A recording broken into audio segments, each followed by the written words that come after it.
So here's my Honda SH150.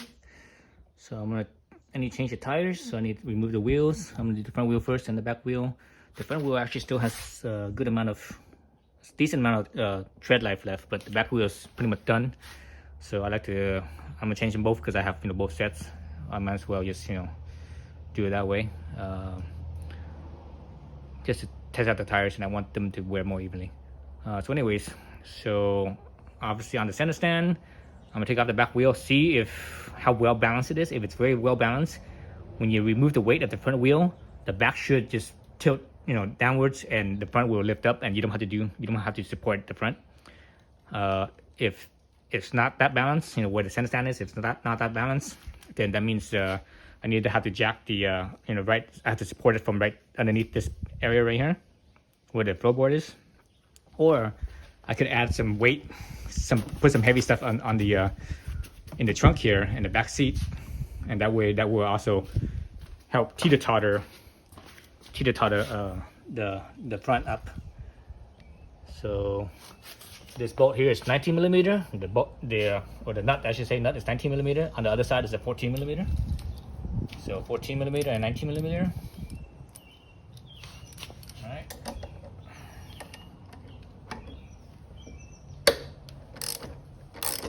This is probably the first time the wheels ever come off. Let's see. It's not enough yet. This is a locking nut, so you have to get past the locking part there to be able to spin it freely. Okay, now let's see if we could spin this thing or lift this thing up without supporting the front. So let's see. Got the wheel. Still seems like it's holding up. It's not sagging down. Let's see if I could actually. Where's the? There we go. So mind the odometer. Let it slide out from the brakes. There's a bushing right here, and the other side doesn't have a bushing. It's just the brake part. So it looks like it's not perfectly balanced. So here's the odometer. So let me show you how it's not perfectly balanced. Because if it was, it would have popped up easier. But if I push it down, also it's just gonna drop down. It's gonna fall down. I mean, it's very light, so maybe it is perfectly balanced because the wheel feels heavier than how much weight I'm holding up and down. So the wheel feels a little bit heavier than that.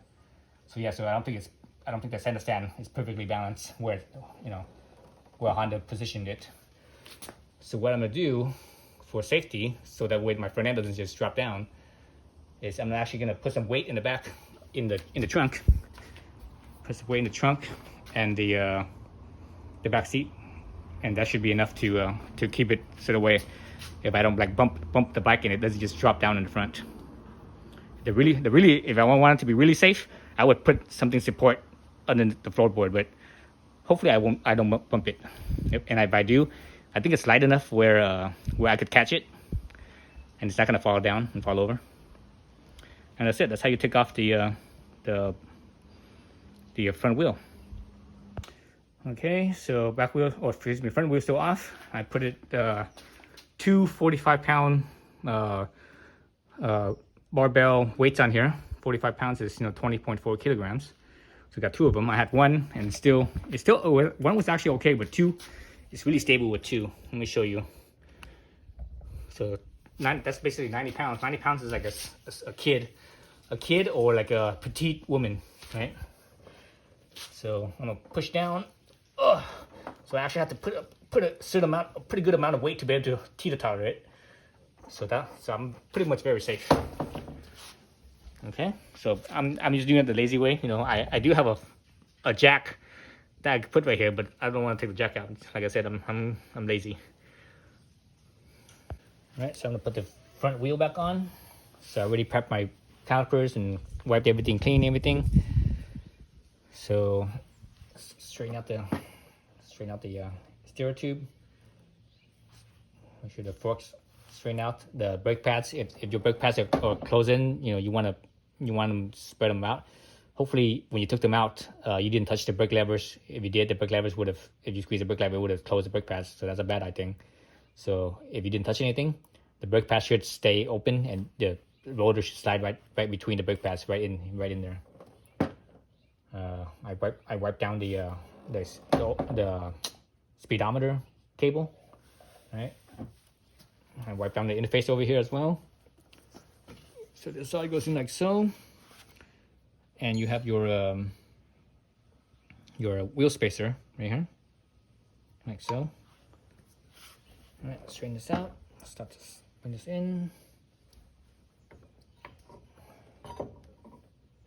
Just sort of slide it into the pads, sort of, not fully. And on this back side here, actually, let me switch sides. Let me switch the camera sides here. On this side here, there's this tab in here. This tab goes on the front. There's on the fork right here. There's also like little nub here. The tab, if I can remember right, it goes on top of this nub. Okay, so this tab goes on top of the nub. So this tab goes on top of the tab that's on this side. So one thing you have to be mindful is this plastic thing right here. You see that? See, there's two tabs here on the plastic. You have to make sure that those two tabs don't hit the two tabs that's on the wheel in here. So the two tabs right here, I want to make sure that the plastic tabs here are perpendicular to the metal tab, so that way they don't hit each other and it doesn't it can slip right into where it's supposed to be. Okay, that slips right in. Shit.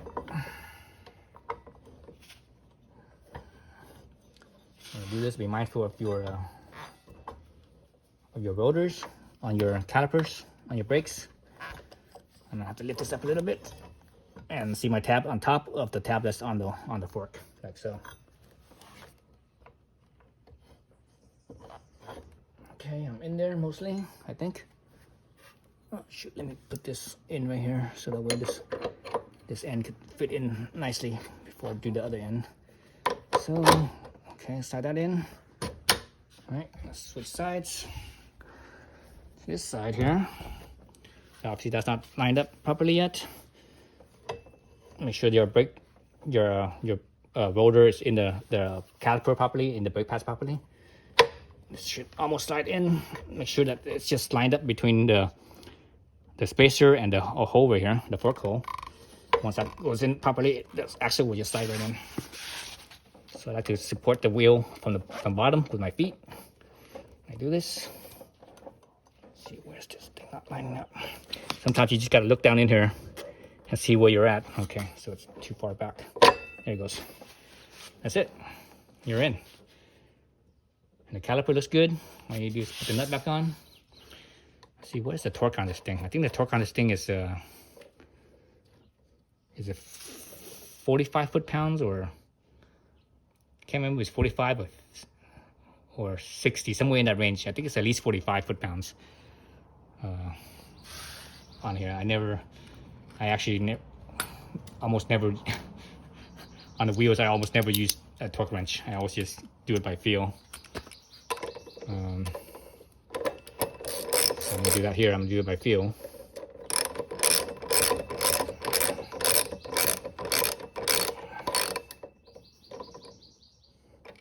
Actually, right now the wheel's off the ground. I'm gonna take the weights off the back of the bike. Remember those weights? I'm gonna take those weights off on the back seat, so that way the wheel could drop back down to the ground.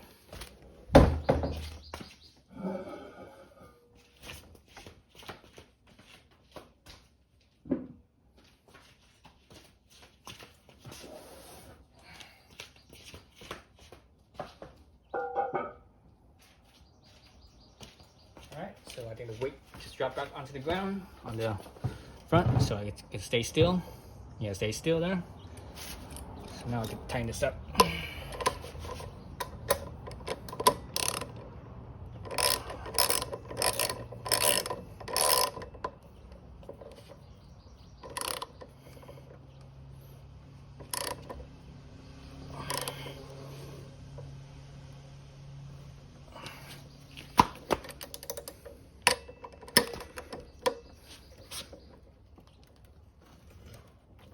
Okay, that's enough.